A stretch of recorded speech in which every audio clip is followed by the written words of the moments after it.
Hi guys, and welcome back to my channel.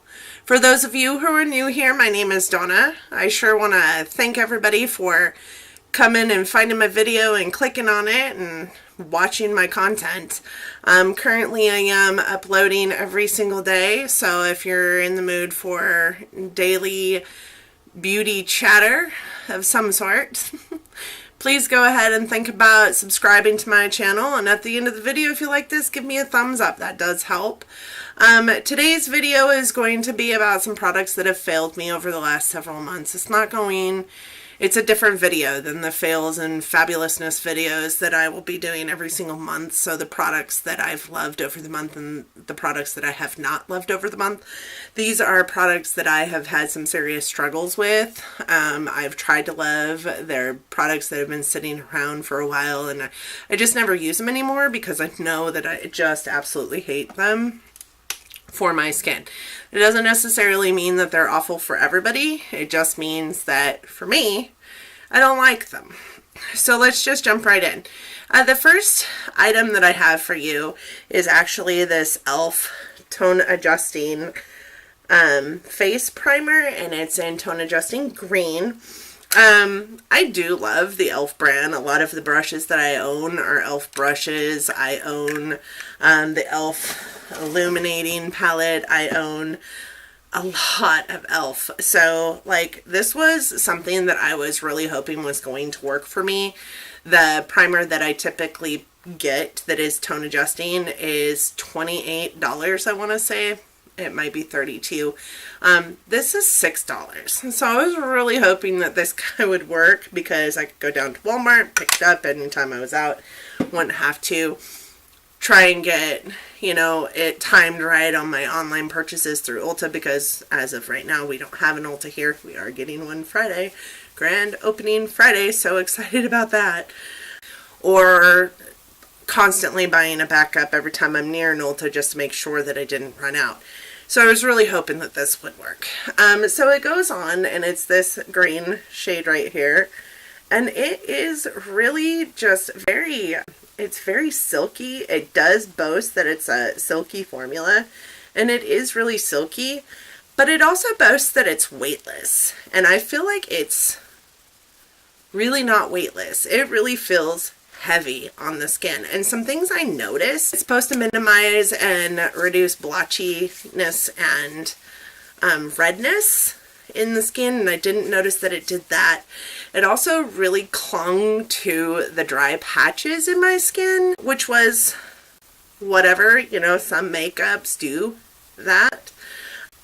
And using, you know, some kind of facial spray throughout the day helps prevent that, but it didn't feel like to me any amount of facial spray throughout the day was helping it.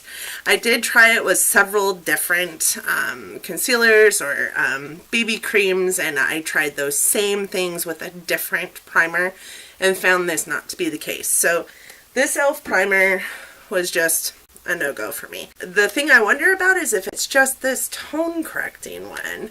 I thought about picking up some other ones. So if you guys know anything about this primer in the different formats it comes in, please let me know what you think about it in the comments. So the second thing I have for you is this Hard Candy Color Correct Expert palette. So the reason I got this is because it was 2 for $10, number one. And like, I'm not saying that it's the right color. I definitely don't think it's the right color. But this orange was supposed to help cover some of these darker bags that I have much better than the peach. Or at least that's, you know, what the thing said. It said orange corrects dark circles. It didn't really say anything about medium to dark skin. So I got it. The orange is really orange. It comes out more red. It's really hard to blend into the skin. The green kind of makes my face look gray. You can see it through any amount of concealer or BB cream or anything I put on. This is the wrong color, and I do know that, but the green in the other color also does the same thing. It just, lays on your skin. It doesn't really blend in very well, and it doesn't do much for correcting because it just lays there. I do like hard candy correctors. I do have the hard candy color corrector stick in the peach color, and it works really well, and I do like it. So nothing against the brand. It is a fairly inexpensive brand, drugstore brand. You can pick it up just about anywhere. It is pretty good. It just wasn't suited for me. The next thing I have is the Benefit Goof Proof Brow Pencil. Again, probably my fault. I did pick out color number 4. I'm more of a red tone. I should have got a lighter color. I did pick this up at an Ulta. There was nobody at the Benefit counter to help me to tell me what color range was in these numbers. And it just gives you a number from 1 to 6. So I figured if I picked somewhere in the middle there that I'd be good, and I wasn't. This is way too dark. And I do have an Anastasia Beverly Hills Brow Wiz. These guys are cruelty free. This is a better brow product, and it is $3 cheaper than this one. Don't get me wrong, this is really easy to use. I really do like the fact that it's got like this triangle shape to it, which makes it super easy to use, and it does have its own spoolie, which is amazing. It's just the wrong color for me. So that's a product that isn't something that I'm a fan of right now. So another thing I have is this Hikari. It is a liquid eyeliner pen in Iris. So this is $15, which isn't bad for a liquid eyeliner. I have liquid eyeliners that have cost me, you know, far more than that, but I've also got liquid eyeliners that have costed me far less than that. So my problem with this is that it is Iris, and it boasts itself as a vibrant, long-lasting color. That is the color. You can barely see that on my hand with no other color on my hand, just that color. You can barely see it. It is definitely not vibrant. It is definitely not something that I wear ever, because it's not, you can't see it. Once I put a color on my eyes, you can't see this color. I would not pay $15 for another one of these pens, knowing, not even the black one, because the purple, it should be purple. It's not. It also boasts long-lasting effect, and I didn't find it to be long-lasting either. It wore off really well, or really easily. So the next thing I have is actually something I really love, but I have this like love-hate relationship with it, and it is the Stila Magnificent Metals metal foil finish eyeliner in metallic navy. This is a $25 product. It boasts a unique texture unlike anything else. Yes. It absolutely has a unique texture unlike anything else. It is chunky. It is glittery. You're supposed to use it for eyeliner, and you're not supposed to have to put on any kind of like solvent or glitter glue or anything like that. And it's just gross. It just doesn't work. So first of all, it's a mess. It's a mess in the package. It goes on really super cakey. That blue color that's there, that's not really how it shows up on your eye as an eyeliner. It's more of this, I don't know if you guys can tell, but the black that's showing through. Can you guys see it? It's more of that black, which is fine. But when you see this color in the pot, you kind of want it to be that color on your eye. It's just too hard to use. It's too hard to use. It's too hard to get color payoff from it. It's super cakey. I do like it when it works well for me, and one thing that I like using it for instead of an eyeliner is actually an eyeshadow. I find that it really works for like a smoky eye look, but it definitely is not my favorite thing for eyeliner. And it just doesn't like to come off either. Like that is after using a makeup wipe on it, and it just doesn't want to come off. Which is good for an eyeliner, but not when you're trying to get it off your face and it just smears everywhere.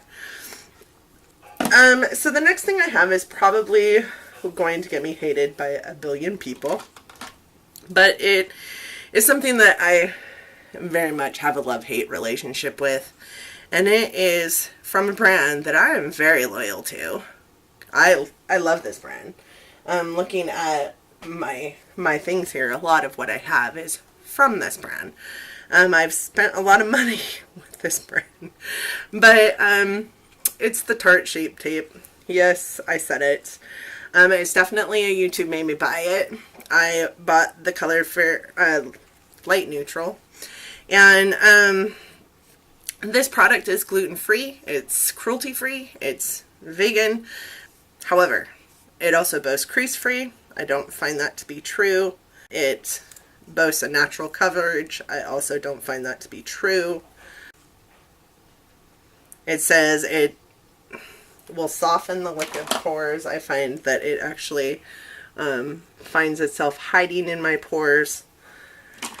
I use it occasionally, but I just don't find it hydrating enough for my super dry skin. I do like the coverage. This is the love-hate part of it. I do like the coverage. I just wish it was a little less cakey. Like, I'm super old, and I just find that, can you guys see? Like, I have smeared that out, you know, and blended it out, and it's still, like, you can see it on my hand. It's just super cakey. I don't like it, but I also love it all at the same time, which is a sad place to be. It's a really sad place to be. I wanted to finish this video with 3 love-hates. That's one of them. Another one is another cult favorite, definitely another YouTube made me buy it, and it is the Wet n Wild Mega Glow Highlighter. And the color I have is Crown of My Canopy, and it looks like this. Like I said, it's another one of those love-hate relationships. I love the color. The color is beautiful. It is so beautiful, and it is even more beautiful on my tan skin. It is beautiful. I love the price. It's $4.99. What I hate about this is the transfer. So it doesn't matter the amount of setting spray I put on this when I wear it. It transfers like no other highlighter I've ever had in my life.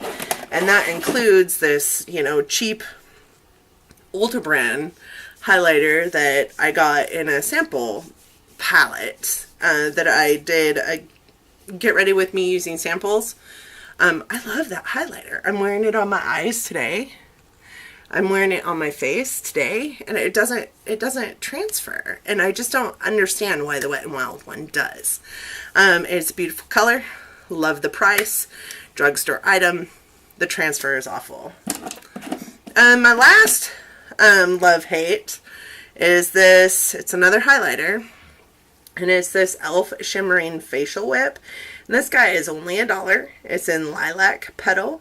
The problem that I have with it is boasted as a lightweight highlighter, and I do not find that to be true.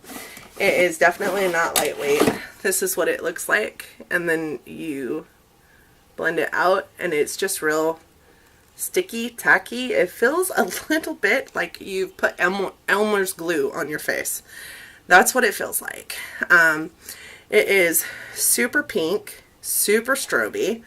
I just don't feel like it is, and it settles. Can you see it settling into my hand pores? It settles into pores. It's definitely not lightweight. I feel like it really does well as an eyeshadow, so on the eye it's beautiful. On the lips, as like that center spot in your lipstick, it's also beautiful. I just don't like it on my cheeks.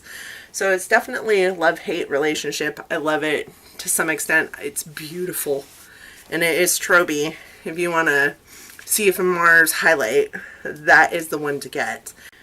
So my last item is this Origins Ginseng Eye Cream. The full size in this guy is $31. It is it used to brighten and depuff your eyes.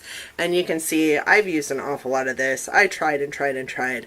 I found that it went on really well. You don't need a whole lot at all, and it just goes into your skin. Really, it's not like super sticky, it's not tacky, it doesn't, my eyes burned after using this, and I really don't know why. I bought it before I really got into makeup and skincare, and I got it in a set, an Origins set that was being offered through Macy's, and so it's just a little tiny sample size, and I'm glad that I only got the little tiny sample size because I will not be repurchasing that. My eyes burned. It definitely did not take away the puffiness. As a matter of fact, I feel like my eyes were a whole lot more puffy after using it than before using it. Within like 15 minutes, I felt like my eyeballs were swollen. Maybe I'm allergic to it. I don't know. Maybe it's not even Origin's problem. Maybe it's my super sensitive skin. I don't know. I don't know what the deal is, but I definitely will find out what all the ingredients are in here and make sure that the next eye cream I use does not have those ingredients so that I can see if it's an ingredient issue. I just don't, it's just, yeah, it was horrible. I really felt like I looked like I had been punched because my eyes were so puffy. It did absolutely nothing for my puffiness except for exacerbate it.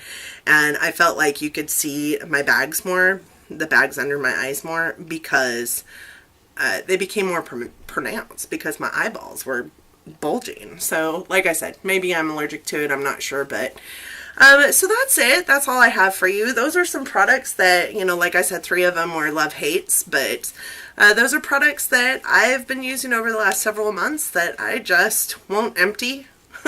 So I thought I'd go over them with y'all so I can get them out of my stash.